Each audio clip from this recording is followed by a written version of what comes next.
things that you do.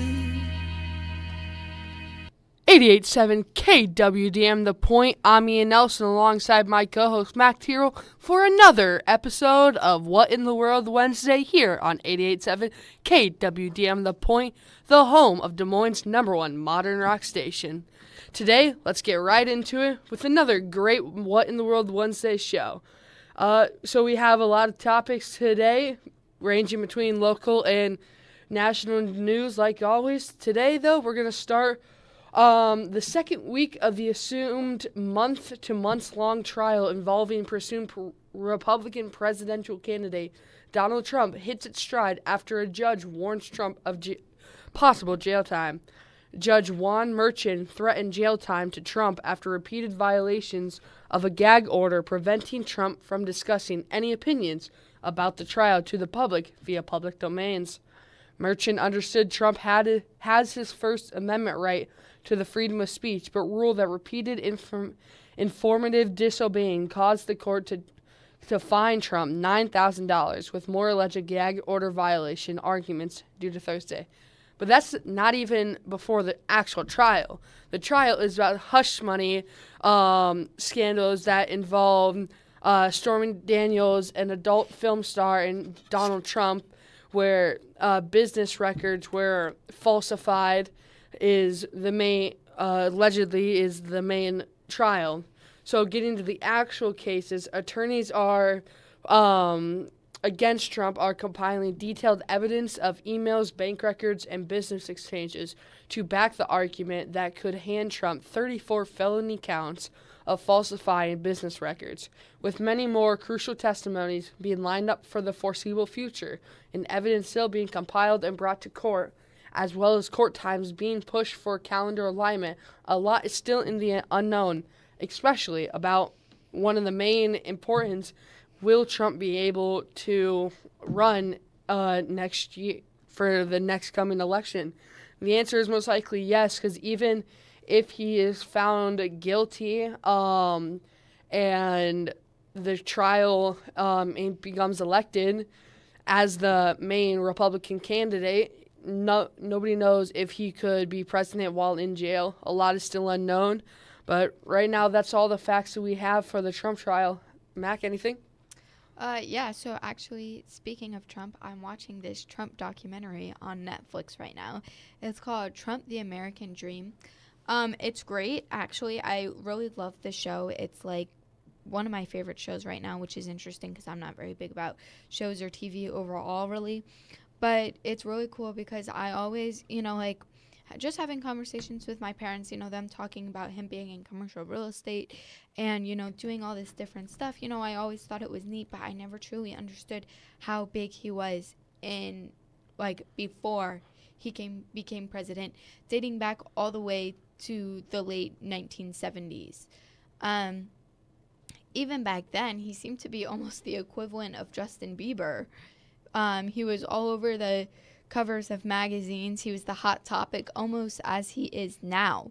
So I guess he's almost been in life as the fast life, as they say, for almost, older than my parents. So that's definitely interesting to see. And then also that show just dives deeper into what he truly has accomplished, especially for the city of New York and going from there. And then also diving into the money side of it. I know that, Ian, you just mentioned, the $9,000 that he just had to hand up for different things that went on with the trial. But it always seems that there has been something going on with him and money despite him being a multi-billionaire. But anything else? No, that's about it. It's just the trial is still in. It's going on probably right now, just with the time differentiate. It's all uncertain. There's still a lot more that has been said to be done, a lot more testimonies being lined up, a lot more evidence that has still said that is needed to be compiled, along with evidence that has been shut down due to the all sorts of things. And another key thing is this is the second week, the first week of the trial, which was last week. It was mainly about the prosecutors and the jurors. There's a lot of question about who is going to be on the jury, so that there was a correct and just, and they finally have gotten that, and now they're getting into the true trial. And it's just, like I mentioned, this is the second week of what is looking like going to be a month long to possibly months long. So, especially coming up to the near election in November, a lot more is yet to be said, is yet to be confirmed. So just more news to be waited on. Yeah, very interesting. But let's dive into our country for this week. So this week we have Japan. It's known as the Land of the Rising Sun. It's an island located in East Asia. So the geography of Japan consists of 4 main islands. I can't pronounce them very well, so I'm not even going to try. But then we also have thousands of other small islands that line up in Japan. It's in the Pacific Ocean, and it's east to the Korean Peninsula and China. So let's talk about the culture and tradition. Japanese culture is deeply rooted in its traditions.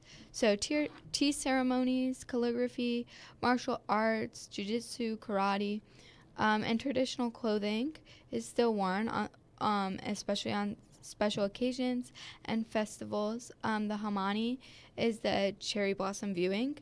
And there's another one. It's the Star Festival, and they're celebrated nationwide. So for technology and innovation, Japan is very much known for its technical advancements. It's the global leader in robotics, electronics, and automotive manufacturing right now. Companies like Sony, Toyota, and Honda have made significant contributions to the technology world.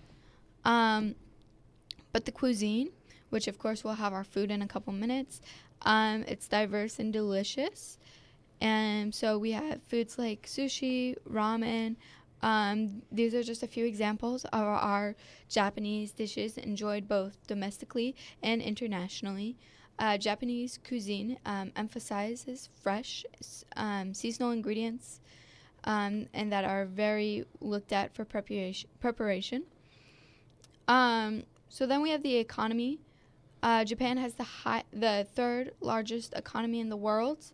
Its economy is highly developed and diversified within major industries, including automobiles, which we just talked about, and especially because of all the machinery and electronics that does go on. Tokyo, the capital city, is the major financial hub and home to many of these corporations.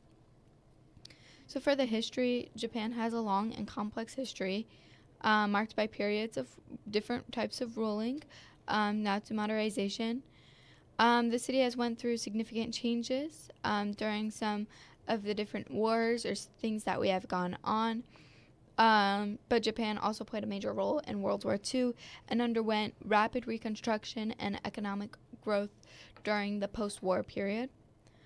However, Japan does still have some of its natural beauty, including a lot of the famous cherry blossom trees. Talking about beautiful landscapes, the arts and entertainment, Japanese arts and entertainment often have a very much global influence, like anime or other just theatrical things that go on. But last, to wrap this up, we have education. With it being such a tech-led country, it does focus on its education a lot. So its education system is highly regarded for its high quality, producing high levels of literacy and academic achievement. Japanese universities are renowned for their research and innovation in various fields. So it does not just focus on technology, but multiple other fields. So overall, Japan is fascinating blend with ancient traditions and cutting-edge technology. So that's very neat to see. Ian, do you have any fun facts about Japan? No, you're just talking about the economy and looking at the Japan news right now. Japan's currency falls to its weakest since 1990 against the U.S. dollar as the yen, their national currency, has continued to slide. And also some fun facts, because it's sad to hear, but a couple towns in a Japanese town is working on building a wall to block the view of Mount Fuji, a very large mountain that's always been a natural tourist site, is going to be blocked because tourists aren't acting the way they are supposed to. So that's sad to hear, but that's really what's going on in Japan right now. Yeah, very disappointing to hear. But for food, we will have to make this quick. But for food, we have sushi, which most people have probably heard of. So sushi does originate from Japan as a way to preserve fish by fermenting it with rice. Over time, the fermenting process has evolved, and sushi has become a popular dish and enjoyed by its fresh flavors and artful presentation. So, quick little story time. Ian, have you seen the sushi conveyor belts? Yeah, I have. Yeah. So I actually went to one a couple weeks ago. When I was down in Kansas City, we actually went all the way to Kansas City to try this. My dad is a huge sushi fan. So we went all the way to Kansas City to go try this rotation belt of sushi. And it was one of the neatest things I've experienced. So all the sushi did come through on a conveyor belt, and there weren't human waiters. There were robots, and they actually drove around. So, like, if you ordered a drink, it was put on this robot, and then the robot came and found your table. And then the robot just kind of, like, roamed around, and anything else you needed, the robot would bring to you. Yeah, I went to a ramen restaurant in it was like the Kansas City area, Missouri, and there were robots also, and that was cool to see. Yeah. So that was really neat overall, very technology advanced, just like it appears Japan is. But we have to wrap this up. But Ian, do you have anything else to add? No, thank you all for listening. We'll be back here on Wednesday, same time next week from 7:50 to 8:10. Like always, Mac, anything to sign off? Yeah, so that's it. Stay classy, Planet Earth.